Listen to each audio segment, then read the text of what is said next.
Are we discovering meaning that's already built into reality?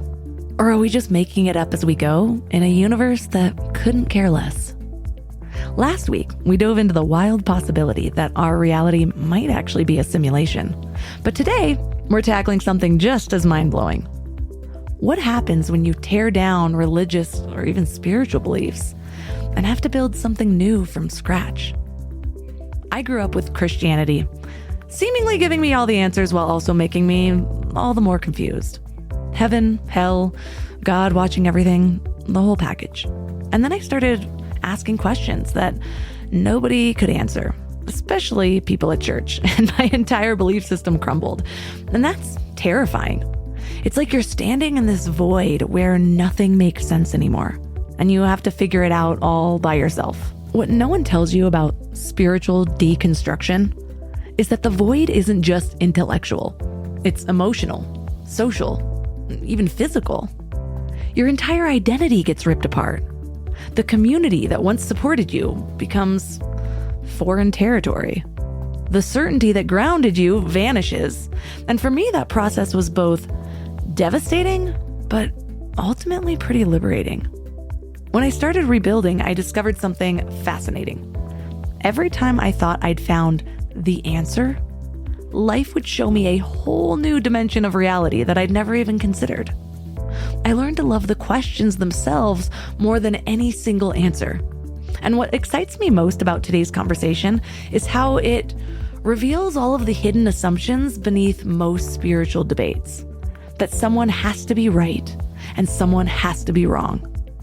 But what if that's not true? What if fundamentally different worldviews can both hold deep wisdom? And this idea changes everything about how we talk to each other. It means I can fully own my spiritual truth without trying to convert you. It means your atheism can be just as transformative as my belief in cosmic intelligence. And it means that we can stop having the same damn arguments where someone has to win and someone has to lose. Our guest today is Britt Hartley. She's also known on Instagram as No Nonsense Spirituality. She went from Mormon true believer to theology scholar and landed at atheism. But here's the twist. She didn't just throw all spirituality out with religion. She built a secular approach that captures the good stuff without requiring you to believe in anything supernatural. So we're diving into territory that most spiritual podcasts won't touch. That messy space between blind faith and total emptiness. No sugarcoating, no spiritual bypassing, just real talk about free will, consciousness, quantum weirdness, and what the hell you do when everything you once believed turns out to be someone else's story. So in this episode, you will learn why humans create meaning in fundamentally similar ways, regardless of their cosmic beliefs.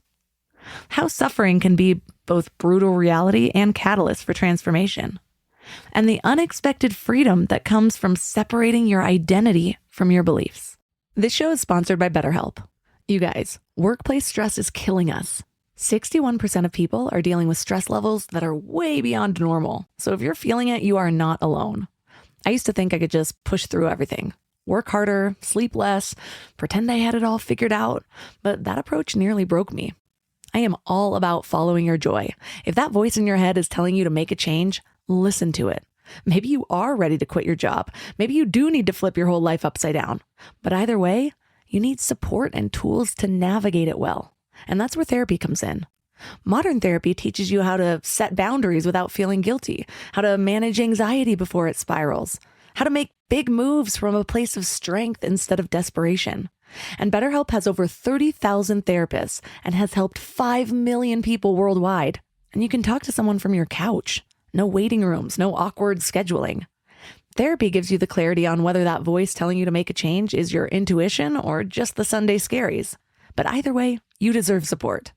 As the largest online therapy provider in the world, BetterHelp can provide access to mental health professionals with a diverse variety of expertise. Unwind from work with BetterHelp. Our listeners get 10% off their first month at betterhelp.com/mindlove. That's BetterHelp, HELP.com/mindlove. Let me ask you something. How much time did you spend last week thinking about what to eat? Planning meals, making grocery lists, wandering around the store like a lost tourist. I used to waste entire Sunday afternoons on this, and it was exhausting. Then I found Hungry Root. Hungry Root fills your cart with personalized picks and plans your week of meals, getting smarter with every order. They have over 15,000 recipes to choose from each week, and most are ready in 15 minutes or less. I'm actually headed to Michigan this week, and I had my Hungry Root order delivered there. So I already know that I have meals ready and plenty of snacks for the kids without scrambling to find a grocery store. It's just handled. And what I love most is their smart cart technology. It learns what I actually like and then recommends groceries, recipes, and supplements just for me. So no more buying spinach that rots in my fridge. They screen out over 200 additives and only source high quality ingredients. The time I've gotten back has just been life-changing. So take advantage of this exclusive offer. For a limited time, get 40% off your first box, plus get a free item in every box for life. Go to hungryroot.com/mindlove and use code MINDLOVE. That's hungryroot.com/mindlove, code MINDLOVE, to get 40% off your first box and a free item of your choice for life. hungryroot.com/mindlove, code MINDLOVE. All that does philosophically is moves the question back a step, because then you have to ask, well, if your God is more complex than the universe that he created or it created or whatever, then how did God exist? And then people will say, well, God just exists. He just exists.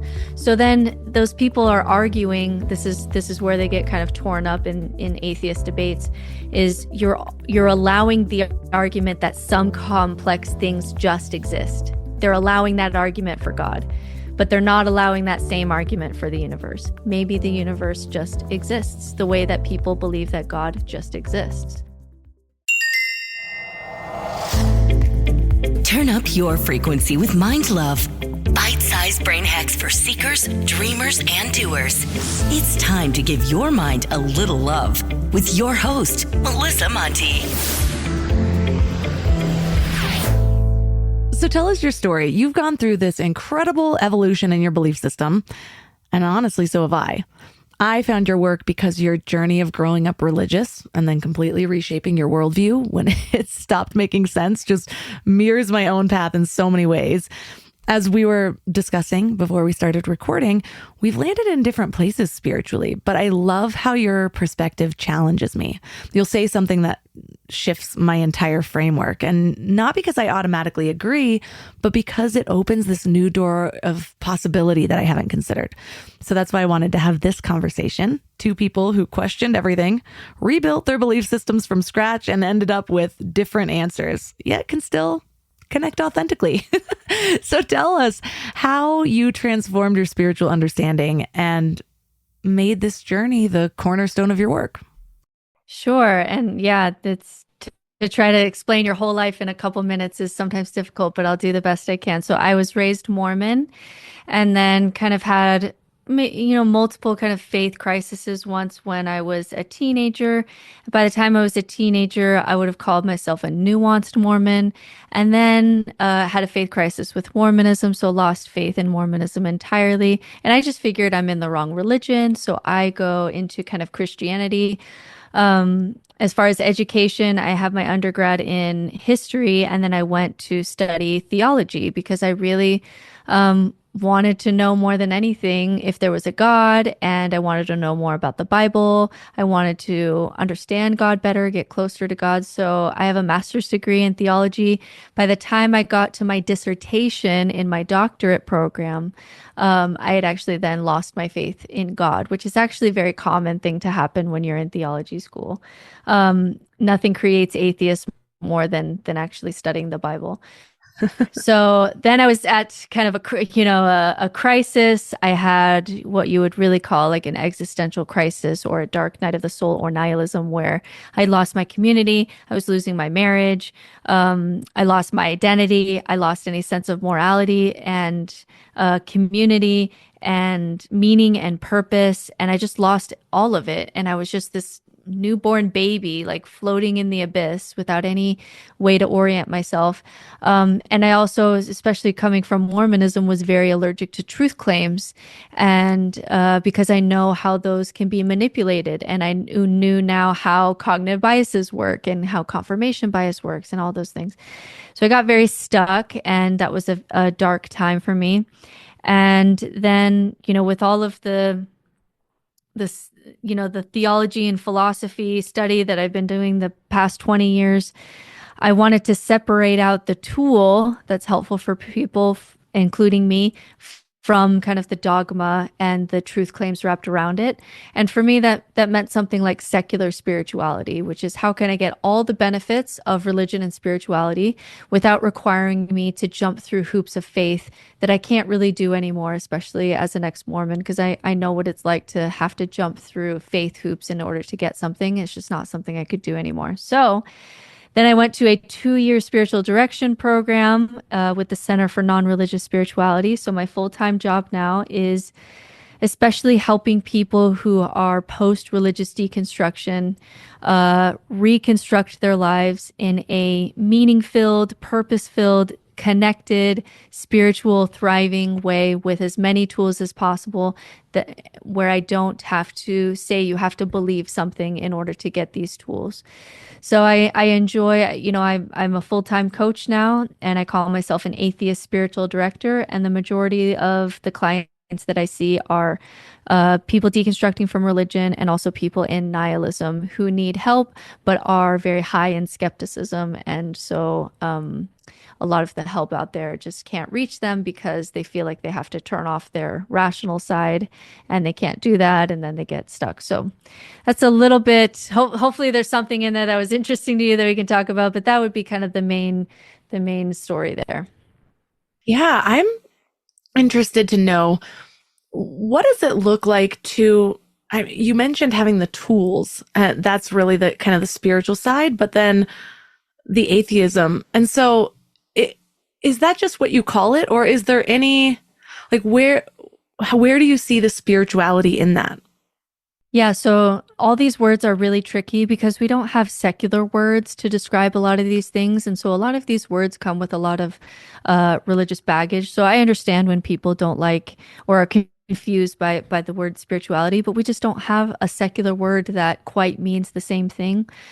For me, what spirituality means is connection. So connection to your, inside, connection to yourself, and then also connection outside of self. For a lot of people, that includes the element of the supernatural. For me, it doesn't. But even just if we were talking about therapy, in which therapy is starting to prescribe spirituality more and more because we have strong evidence to show that it's helpful for you, even just using the science there or therapy, it's just good mental health to be deeply connected to yourself and your core values and your subconscious and your shadow and your inner child and your feelings and your emotions, your intuition, your rationality. It's very good to do inner work with all of that. And also it's good to get connected outside of yourself. For some people, that's nature. For someone like me, it's more like the story of humanity or kind of collective humanity. But it's good to connect to yourself and outside of yourself. And that's what spirituality is. It's going deeper within and connecting kind of deeper outside of you too. For a lot of people, that includes the supernatural, but I don't think it necessarily has to. One of the things that I found really striking in going through your videos is you talk about how free will is an illusion. And that's not something I've ever heard from somebody that isn't God-based. Really, usually it's like, oh, free will is an illusion because the Bible says this, or whatever it is, or I know the Bible says something about free will, but how do you explain lack of free will if there's not some puppet master pulling the strings? Yeah, that's a very big question. If you're listening to this and you want to dig into this more, I do a really long YouTube video on this because unpacking free will and the illusion of the self is a really big thing. But essentially what you're meaning by that is that if you keep asking, where did that thought come from? Or why did I do that thing? If you keep going back in that line of questioning, eventually you're going to hit something you didn't choose. So for example, even though it feels sometimes like you're making a choice, if you actually think to yourself, well, why did I want to do that? You'll find that you didn't choose your core values. You didn't choose why, like for my husband wants to climb Mount Everest, I want to write a book. I don't think we ever really sat down and chose to become those kinds of people who would want those things. We just kind of are. And so if you really pay attention to how your brain works, you don't choose your thoughts, you don't choose your core values, you don't choose the things that you desire, you don't choose your resonances, you really don't choose anything about you. And so it's this illusion where we can now know with neuroscience that your brain makes a decision before the part of your brain that feels like a you knows that you're doing it. So I can say, push the red button at any time. And if I'm mapped onto your brain, I'll know before you do when you choose to push that red button, because I'll know when that choice is happening in your subconscious before the quote unquote you has kind of caught up to it. So we have this illusion of the self. We have this part of our brain that feels like we're an identity that's kind of sitting behind our eyes. But when you look at the neuroscience and you look at physics and you look at brains, or you meditate, you realize that a lot of that is really just an illusion. And it's something that I don't know if everyone needs to know that. I don't know if that's like an important thing that everyone should know. But for the people who are unpacking, the reason I deal with it in my work is because there are people who are deconstructing God, they're deconstructing religion, they're deconstructing gender and sexuality. Now they're deconstructing free will, and they're just blowing up any anchor that they have, anchor, like personal anchor or kind of societal, community anchor. And that's where you can get into just complete psychological breakdown, existential crisis, nihilism. And so I'll often see clients who are in that space who, when they were deconstructing religion, they just kept going, and then they deconstructed to nothing. And now they have no way to kind of fashion their life. They have no way to make a decision. And that can be a very disorienting place. I totally see that. So I am constantly talking about how people live on autopilot, but it goes so much deeper than most people realize. So sure, we all notice that we're doing the same things day after day without a whole lot of thought. But what most people miss is just how predetermined so many of our actions really are. So my perspective shifts from yours a little bit, but this framework just resonates deeply in my body as truth. And so it's become my compass. Does this belief put me on my highest path? Does it push me to create something bigger? And we all have those moments in life, like these really big turning points, like when my life was in a downward spiral and suddenly I woke up just enough to make some tough new choice. How do you explain those pivotal moments when something feels like that was it? That was when I finally broke free from my programming. That's when I actually chose for myself for the first time.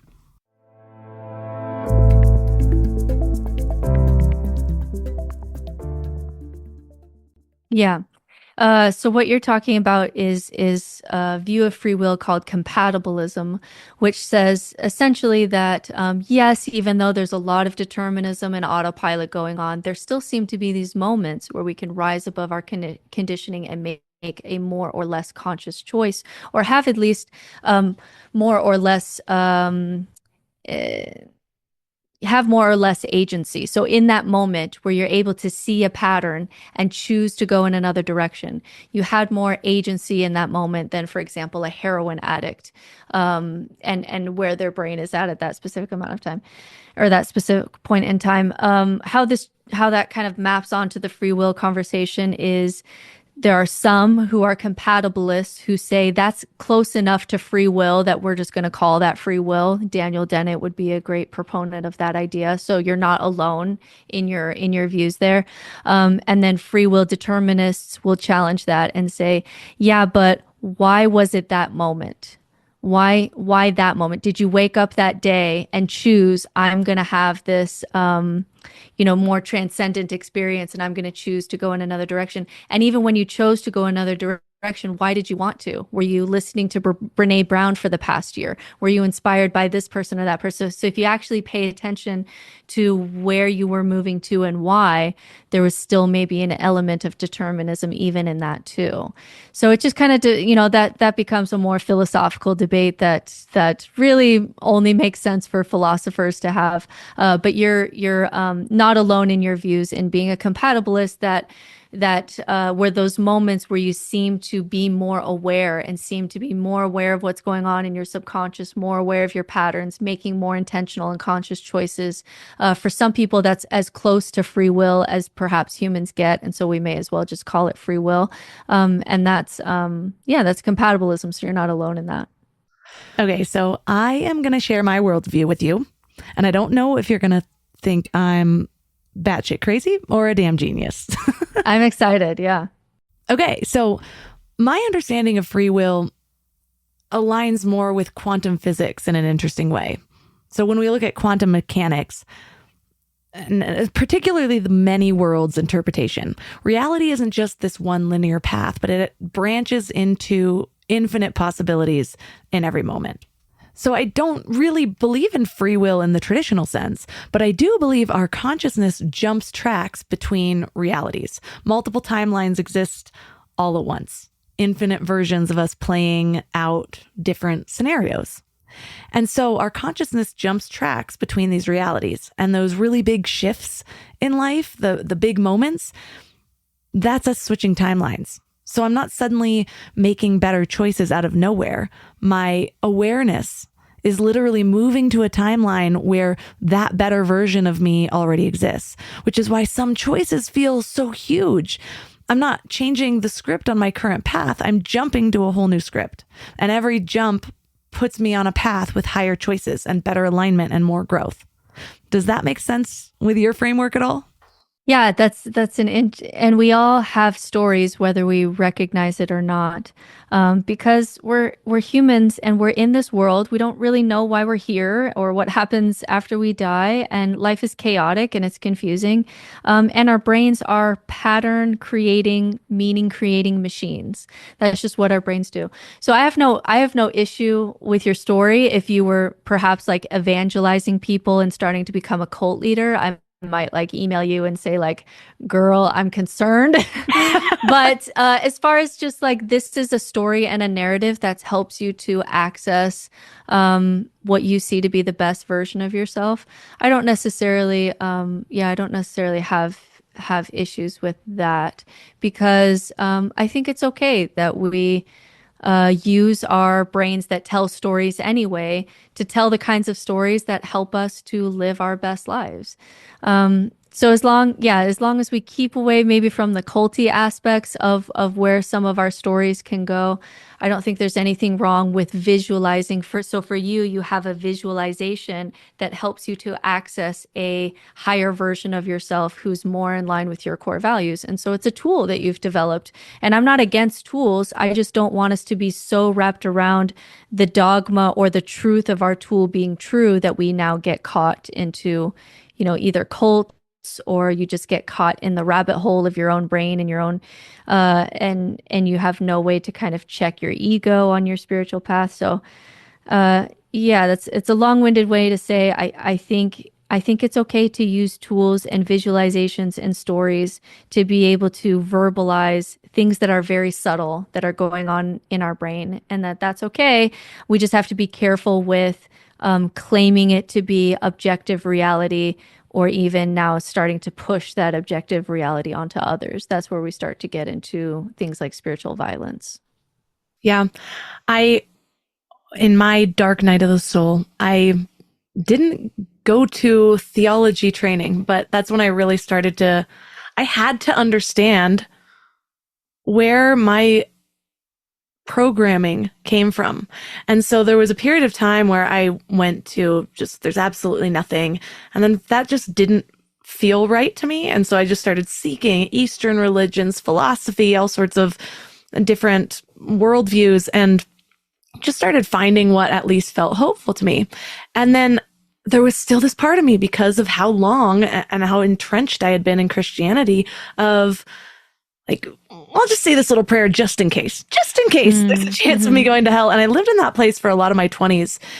And so then that was when I really started studying and understanding. I've read about 20 books from Bart D. Ehrman, Timothy Freck, Jesus and the Lost Goddess, just all sorts of things that helped me understand where all of this stuff came from, where the idea of hell came from, that Christian literalism wasn't even a thing until 300 years after Jesus died, that hell wasn't a thing until really Dante's Inferno started creating visuals for people, and all sorts of things that really helped me. I'm like, okay, that's where this came from. Now I can release the fear that had just been programmed so deeply. And so I totally relate to that part of the journey. And I've also heard that nothing creates atheists quite like theology school, which is just so interesting to me. But what I have a hard time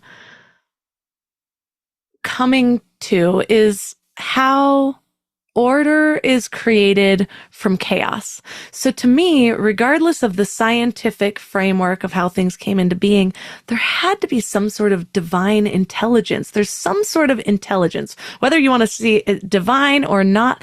How do you view that? Or do you just not, do you not see no one doesn't see the intelligence in life, right? Where's your stance on that one? Yeah, it's a good question. So the majority of this question is just an I don't know, and just getting comfortable with saying I don't know, which is very hard for me as a truth seeker, especially spending so much time studying God, because I really did want to know. So it was very difficult for me to get to an I don't know place and be okay with that.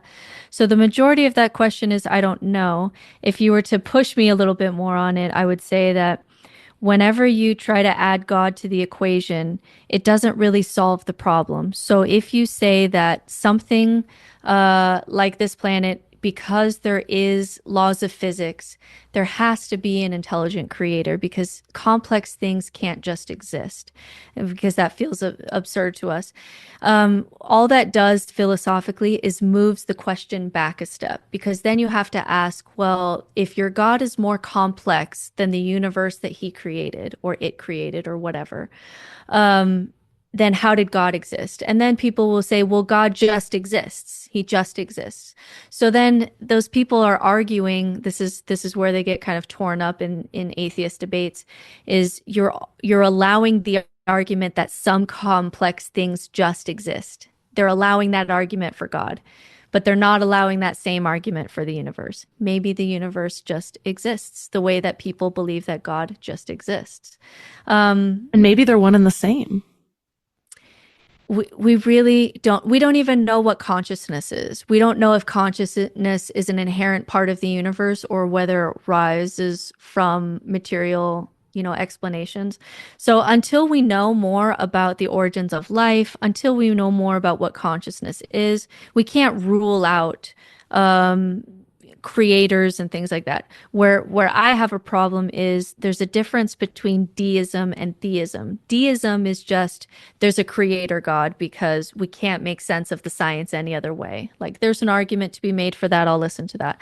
But to prove that God is good, especially in a world with this much suffering, to prove that God writes magic books and answers prayers, that's much more difficult. So even if you believe in something like intelligent design, you still have all your work cut out for you when it comes to trying to say that this God is good or that this God is correct, but the millions of other gods are, wrong. And we just as humans are bad at the God game. We look back, we always say that we were wrong when it came to what God is and what God wants and what God thinks and what God wants us to do. We look back and we always say that we were wrong. So we're just historically bad at that game. So my goal now is, how can I get all the tools of healthy spirituality without having to play games with gods, since we are historically bad at this game? And as far as like how is there order in the universe, we do have to remember that the most of the universe is devoid of life. 99% of all species go extinct. The majority of things on this earth suffer more than they don't suffer. The majority of things suffer for most of the time. We have a huge problem with just with unnecessary suffering in both humans and animals. So to say something like God is good is very difficult for me. So even if there was a creator God, it's much more likely when we look at it that that creator God is evil or at the very least indifferent. And so that's kind of my thoughts on that. So I don't know why there's something rather than nothing, but if you allow a God to just exist and complex things to just exist, you have to allow that argument for the universe too. Yeah, it's interesting because my belief is what feels most true to me is I believe in God, but it's not some anthropomorphized God or a humanistic God that's making decisions one by one. I believe God is just that divine intelligence, the laws of nature, the laws of karma, the laws, like it's just the set of laws. And so no one's choosing, but but you get your karma. You get and Yeah, so, go ahead.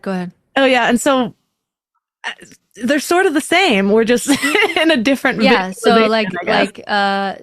this in philosophy it's called Spinoza's God, and Spinoza's God is the God of Einstein, the God of order in the universe, the God of math, the God of how like the Fibonacci sequence and how flowers bloom, and so there is something to be said for the God of Spinoza is what it's called, and or sometimes it's called Einstein's God. The problem again for me is like if this God created a universe in which, because of evolution, it's essentially the opposite of the Sermon of the Mount.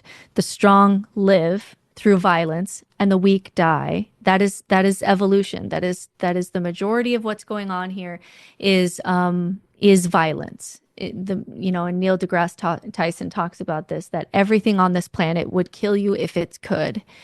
And so when I look honestly at the brutality of nature and how it's built upon violence, it makes me personally harder to believe that a good God is behind a world like this. That becomes difficult for me. Often, my first instinct is to say, I have a side of my family that hasn't experienced much suffering, and I have a side of my family that's experienced a crazy amount of suffering. And the people on the suffering side just feel richer. They have more facets. They don't create so much drama over the little things. And so ultimately they're happier. And there's that idea that, it's like pressure that creates the diamond. A lot of times we get dragged through our struggles and we come out. But to your point, it's easy to say that in the Western world where we have the opportunity, and a lot of times our suffering yes, sometimes it's horrible things that happen outside of us. Sometimes it's created by ourselves, but then there's other civilizations that their entire life feels like suffering. But then there's a Netflix documentary that talks about, with nothing, people are happy. And that's easier to do with humans. With humans, you can see that there's a collective, that we learn, that we become more compassionate, that there's something to be said for the growth that we experience collectively through suffering. The problem for me is, what is the moral lesson that a zebra is learning when it's getting eaten alive by a lion? And it's a painful death. God could have created it in a way where you just kind of instantly die, but it is a painful death where you are still alive, being eaten alive. And I'm not really sure, because that's the majority. I mean, we've been humans in this form for 300,000 years. There's been life on Earth for millions of years. So for millions of years before humans, there were animals. It's just violence, just brutality, no moral lessons being learned. For what purpose? That feels very cruel to me.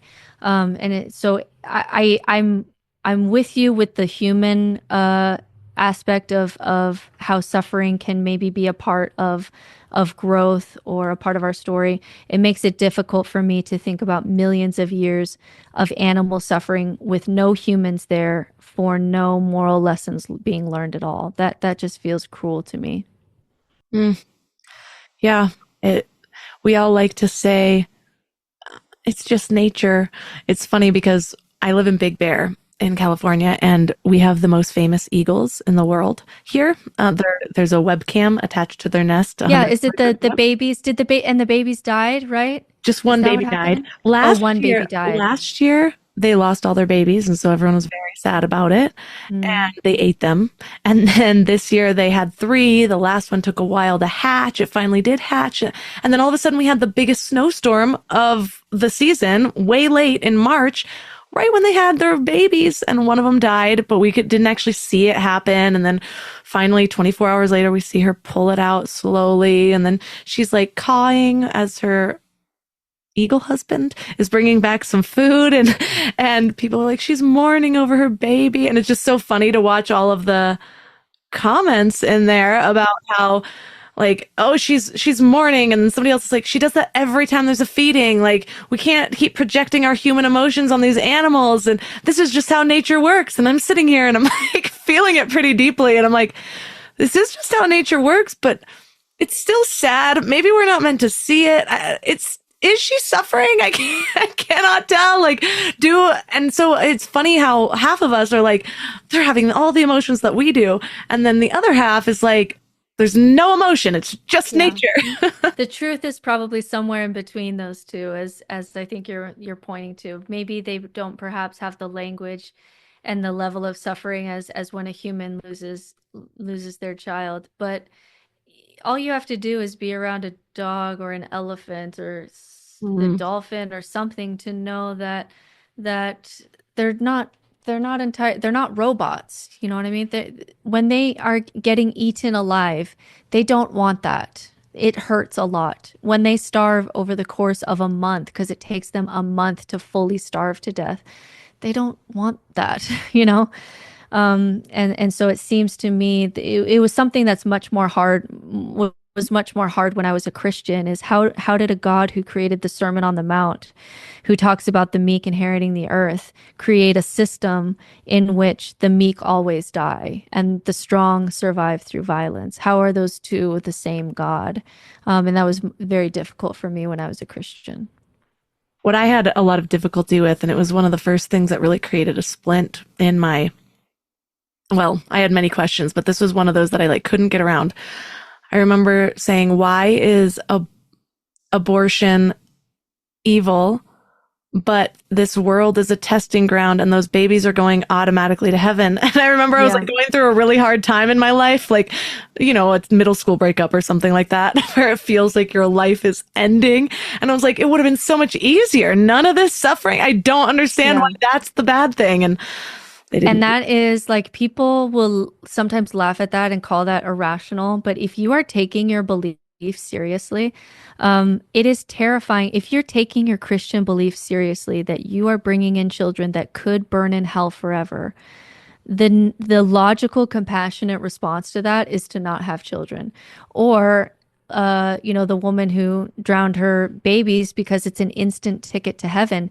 If that is your beliefs, that they could either fall away from the one true church or be aborted or something terrible happen to them and they get a straight ticket to heaven for eternity, that is not illogical to have those kinds of thoughts or even intrusive thoughts. And they're very common. For me in Mormonism, we get baptized when we're 8. And it's very common in Mormonism that children will want to die when they turn 8 because they get baptized.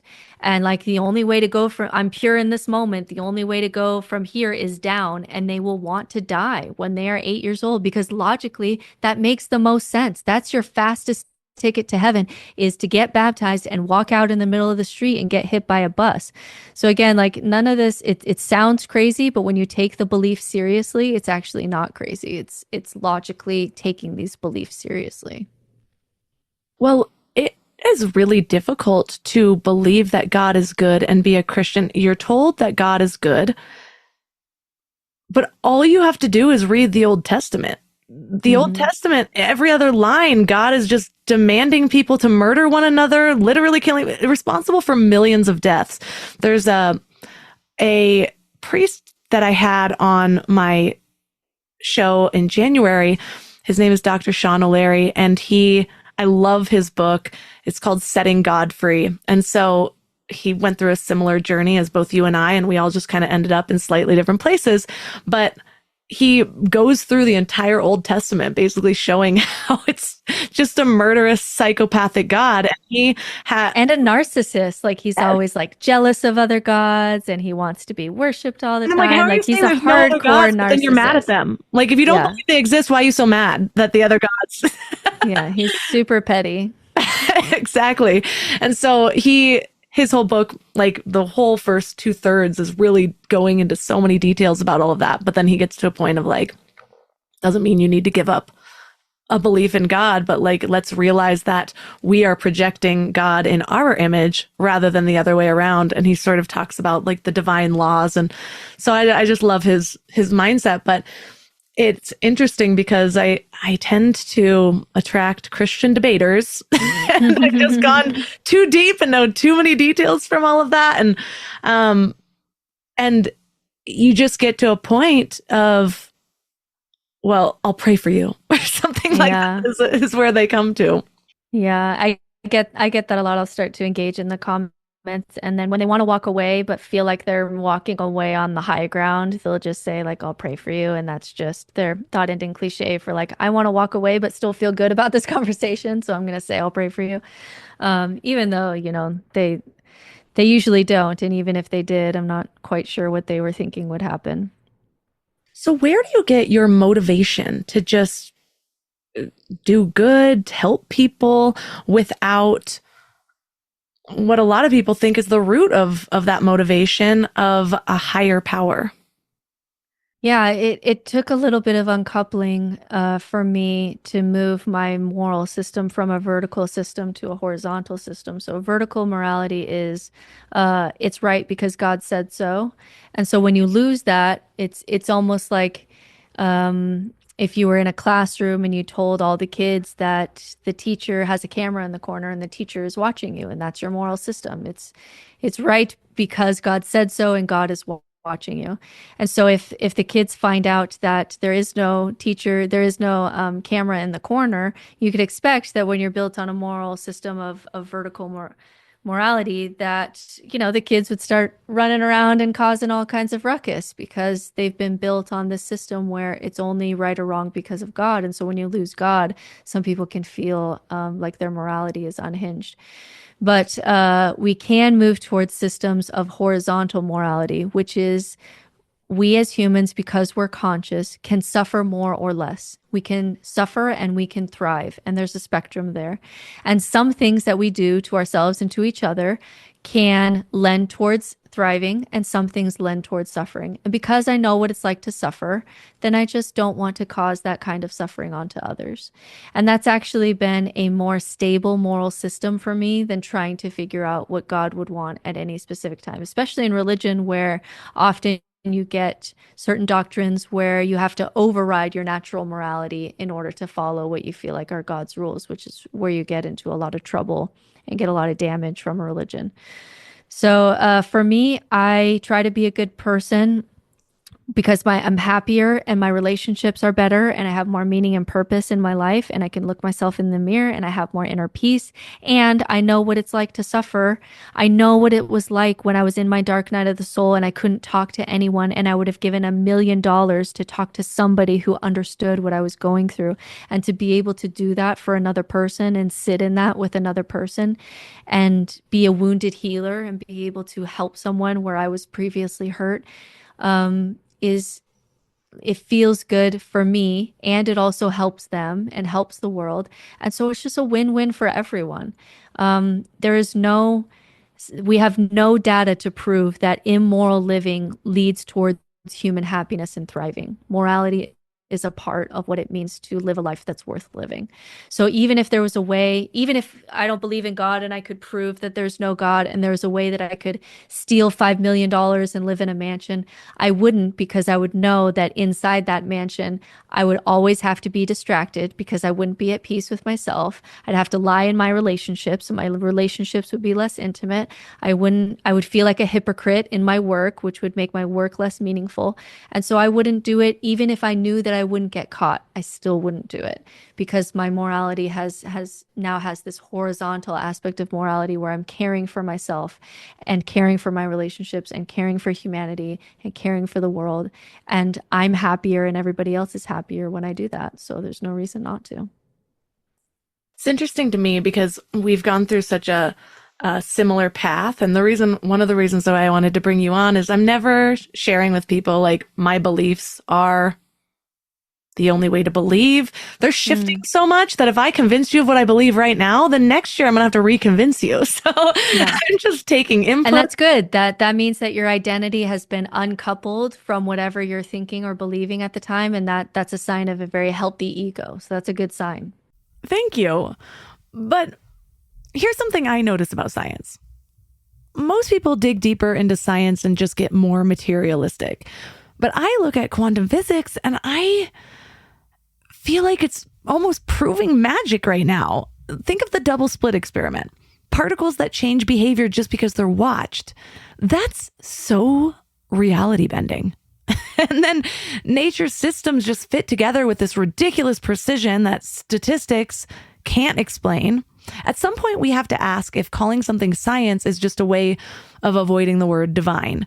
And these quantum experiments aren't disproving magic. They're showing us exactly how magic operates. The math behind reality is the spell book. And I'm not saying that there are literal fairies, although maybe I am, but I am saying there's this intelligence running through everything that we're just starting to measure. So when you read about these boundary pushing discoveries, how do you process them without seeing something bigger at work? Yeah. Yeah, so some people will accuse me of being, a cold atheist, rationalist, and I've lost all magic in my life. And like you, I actually feel in awe much more often now than when I was in religion, and much more of a sense of magic and wonder than when I was in religion. So even Richard Dawkins has a book called The Magic of Reality that he wrote for teens. My teenager read it, and it's talking about how actually what reality is, even just the fact that you and I can make mouth sounds at each other that produce sound waves that hit our ear and it's interpreted by our brain. And when you say something that I resonate with, I get this buzz in my body, and we're in different parts of the world and we're spinning through space having this conversation. If you actually think about that, it is fucking magic. Like, that is magic. Like, it's insane.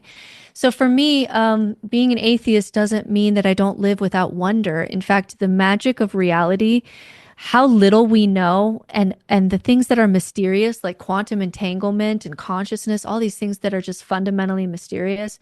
I found that reality is more mysterious and more magical than even our stories about it.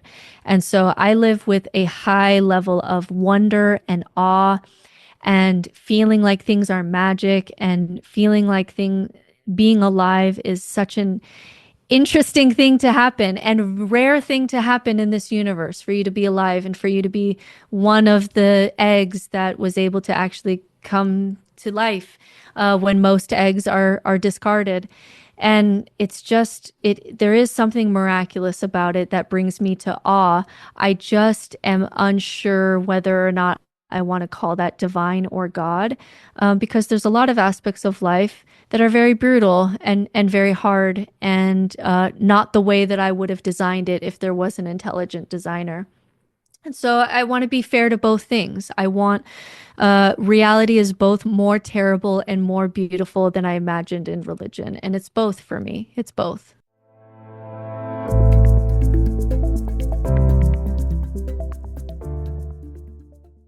And even that in itself, as horrifying and as amazing as it can be, is beautiful to me, because I have noticed, like, there's been plenty of times in my life I've gone through some pretty wild shit.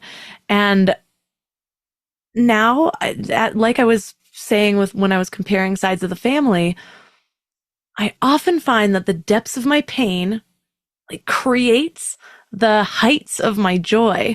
And so this last September, I was going through something horrible, and sure, could have been just my way of coping with it. But it was interesting going through something really, really hard in a new state of consciousness compared to my other hard times when I was just struggling, which is kind of what led me to seeking what I understand today.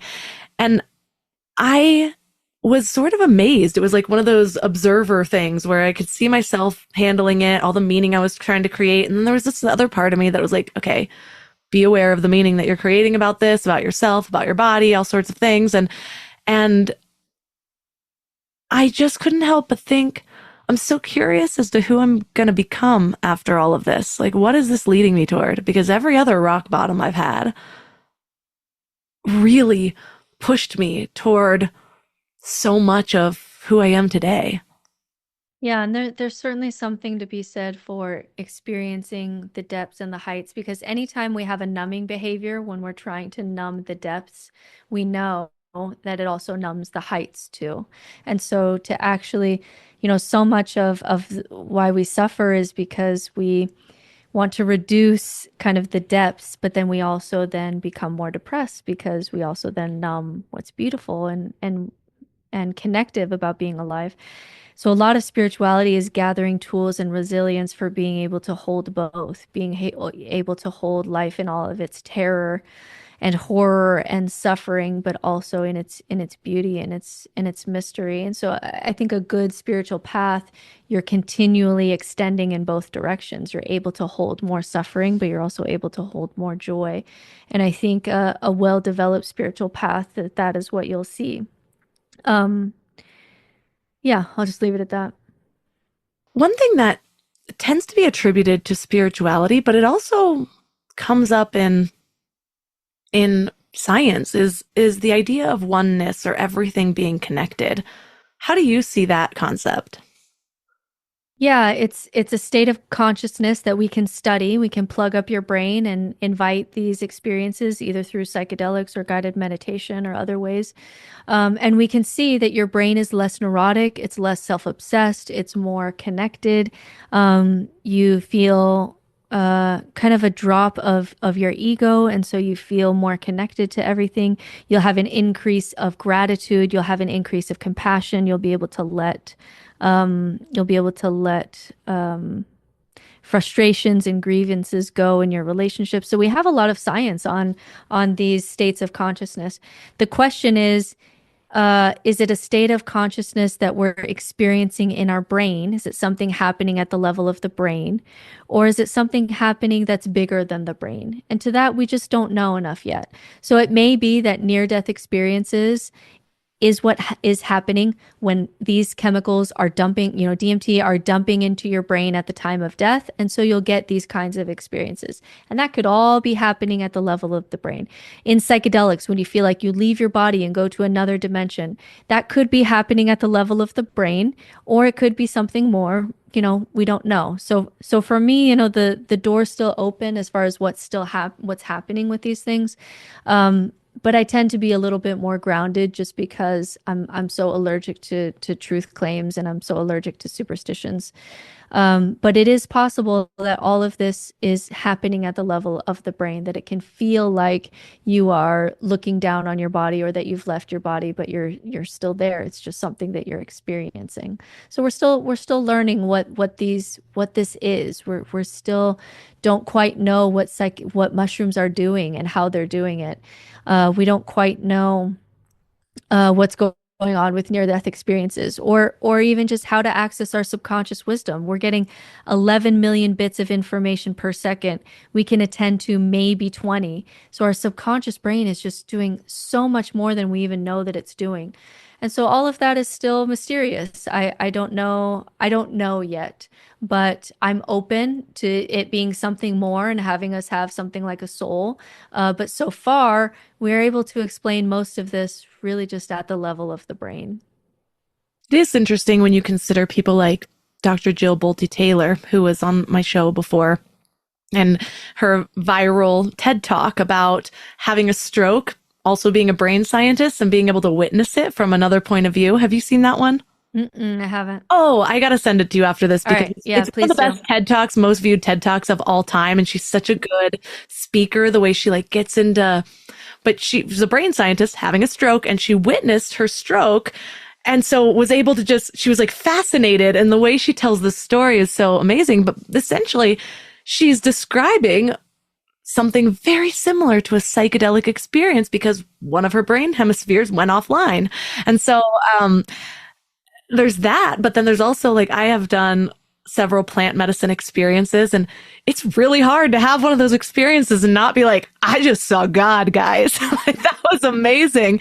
And it is so interesting though, in that the way they use psychedelics for addiction treatment and things like that, it's almost like I'd expect to have sort of like a floaty, angelic type feeling, but I find it so interesting how much wisdom is really accessed. Like after those experiences, having a different relationship with an eating disorder I had for so long, or people being able to give up heroin that they've been stuck on.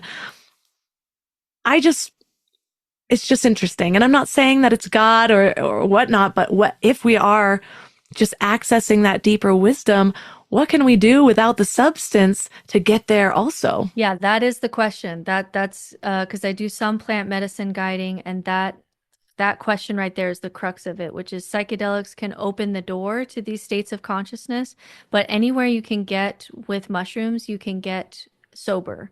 Now, the reason that psychedelics are so helpful is because some of these things, like, yeah, you can get there with 20 years of meditation, or I can just like give you this mushroom and take you there right now to at least show you that this place of being exists, and that you can access it. And especially for highly rational types, it can be a way to kind of get out of your head or thought patterns or addiction thought patterns and just feel what it's like to have your default user mode, your ego part of your brain just turn off for a while and feel like it was when you were a kid, where you were just being and you weren't thinking about all these thought patterns that you get stuck in, especially your neurotic ones where you're very self-obsessed.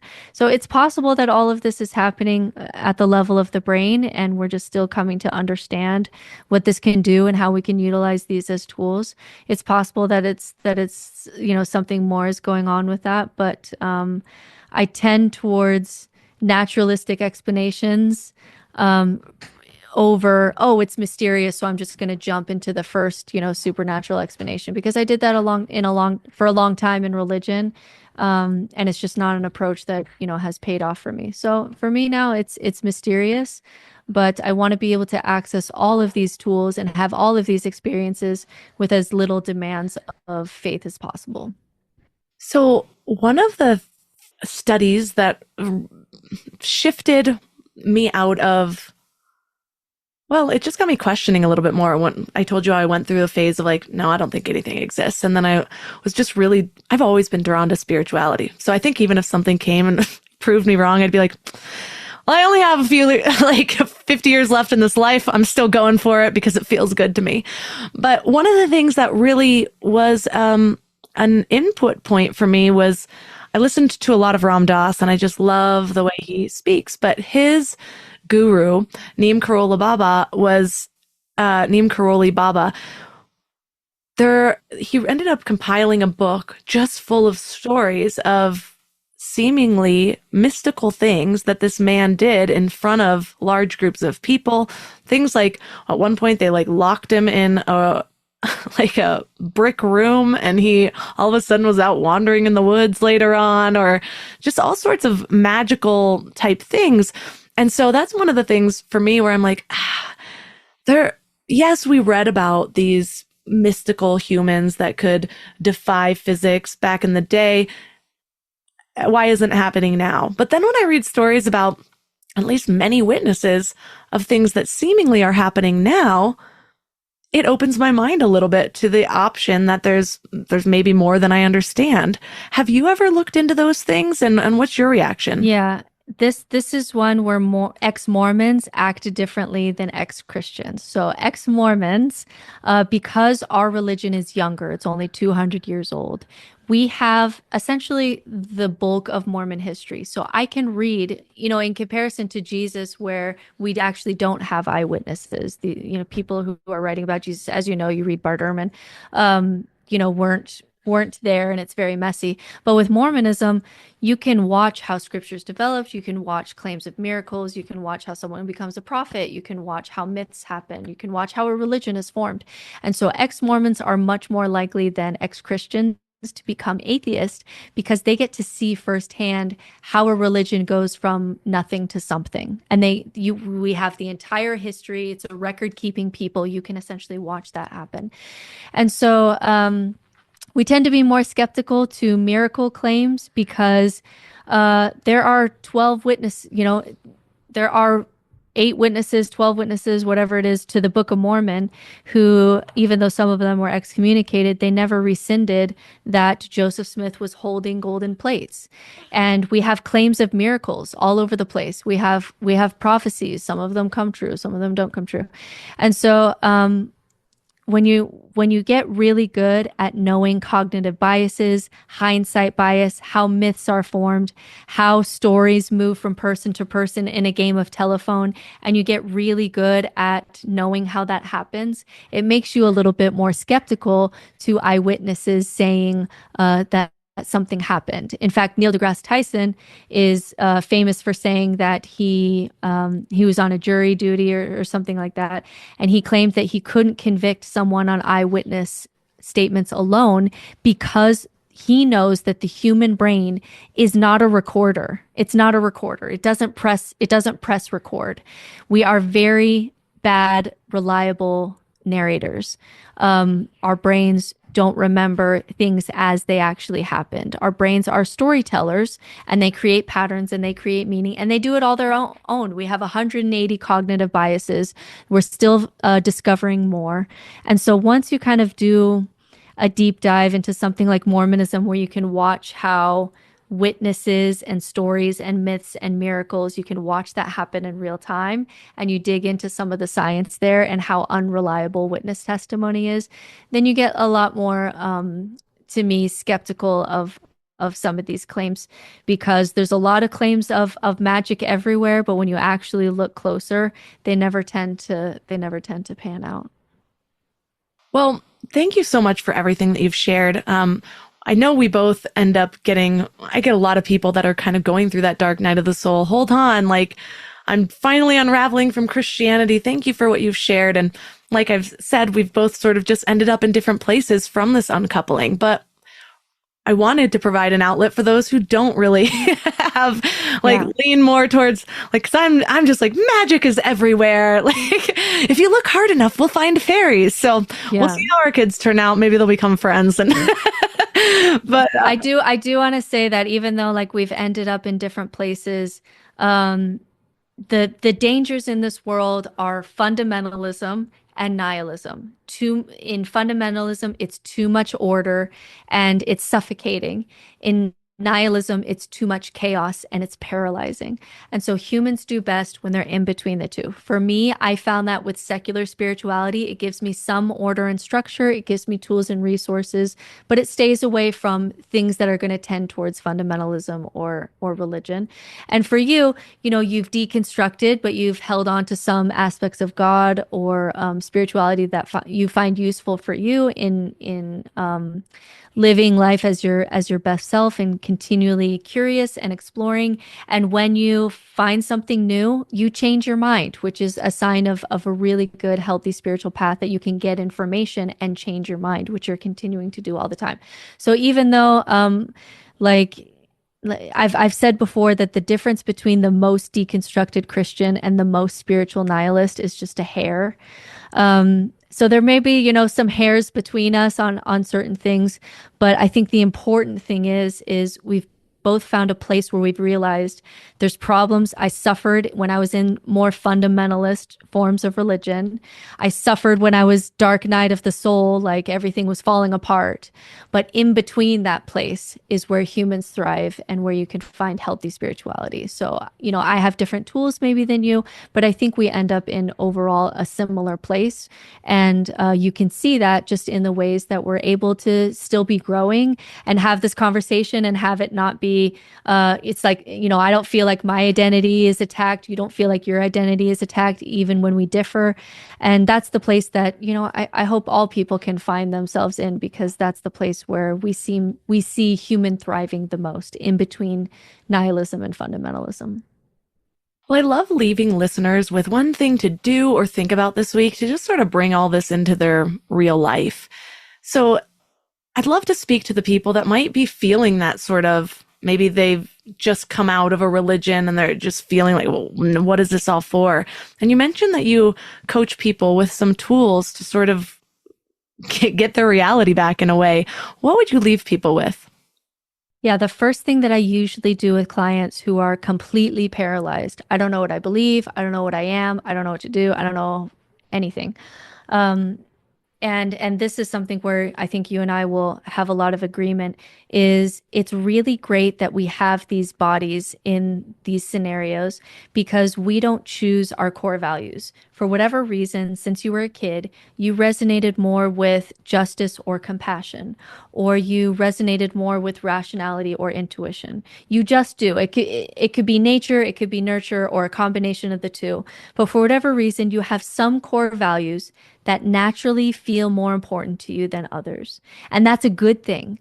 That's a good thing, because that gives us an anchor. That gives us a place to start. Because if I were to give you a list of 200 core values and just say, pick one, we'll start from there, that's paralyzing. That's way too many choices. But if I start to get you into your own body, I can start to say, when do you suffer less? Not even just be happy, especially for people who are experiencing depression. Let's just say, where do you suffer less? And what do you value? And that is a place where we can start, because your body already has a sense of that. And that's great news for someone in nihilism, because it means we don't have to make a decision out of, an abyss of infinite decisions. We can actually just start to pay attention to this idea that you are in a meat suit with electricity in your brain flying through space. And your particular meat suit suffers more or less when it does these things or those things. And so I started to pay attention. When do I suffer less?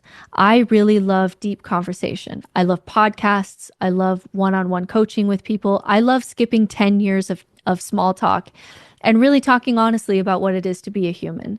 I love learning. So every day I read and write something.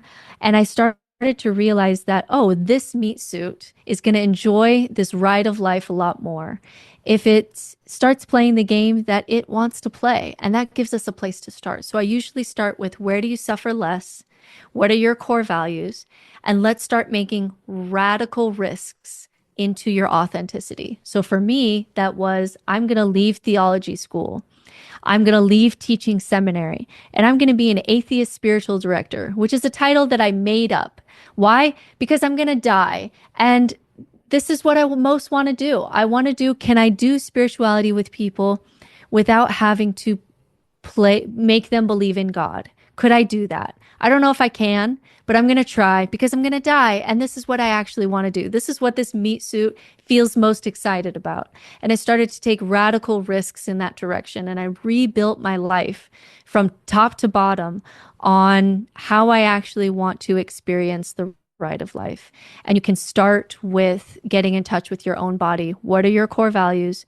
What matters to you, even if you don't matter? And where do you suffer less? And then let's start taking some big risks into that direction, because that is the gem. That is the beauty of going through a dark night of the soul, is that you get the moral courage to start actually choosing how you want to live your life and experience your life. So I would start there. Why do I want to say amen so bad? So it is. And so it is. Well, for listeners that are resonating and they want to learn more about you and your work, where's the best place to connect? Yeah, I'm on TikTok quite a bit. So that's No Nonsense Spirituality. And then my website is nononsensespirituality.com. I have courses on there for nihilism and religious deconstruction and feminist spirituality and all kinds of things. I do some coaching, although my coaching schedule is usually filled up. I'm not able to see as many people as I can. So I try to do a lot of courses for the people that I can't see. And then I have a book on Amazon called No Nonsense Spirituality that it's been out for about a year, and people have found it helpful. So there's a book too. All the links from this episode will be at mindlove.com/400. Did you know this marks the official 500th podcast? Actually, I think I had like 103 or 4 or 5 exclusive episodes. So we're past 500. That's mind-blowing. Well, your challenge for this week is to get quiet and notice when you suffer less. Pay attention to your body's natural responses and identify which activities or people or environments bring you a sense of relief or joy and which ones cause you pain. Then take one small but meaningful step towards more of what makes your unique meat suit thrive. So this is not about following someone else's spiritual path. It's about honoring the wisdom already inside you, and that's been there all along. So let me know how it goes at MindLoveMelissa on Instagram. We are halfway through Story Love right now, and I'm so blown away watching everyone move through the bridge from self to story into the story to strategy phase. So if today's conversation with Britt sparked something in you about your own journey, Story Love might be exactly what you need. This is where you turn those pivotal moments of questioning and transformation into your signature story, the one that connects deeply with other people while serving your mission. So we are just starting week 5. We're on a little 1-week break right now to catch up, but we're focusing on adapting our story for different platforms. And I would love to talk with you about your story. So reach out to me on Instagram at MindLoveMelissa or send me an email. Don't forget to sign up for the Morning Mind Love at mindlove.com or text the word morning to 33777 to get daily inspiration straight to your inbox. This is about rewriting your story in real time by just directing your mind in a positive way every morning. And all of my sponsors are at mindlove.com/sponsors. So thanks for giving your mind a little love today, and I'll see you next week. Thanks for tuning into Your Higher Frequency with Mind Love. Head to mindlove.com for a free gift to keep your vibes up until next week.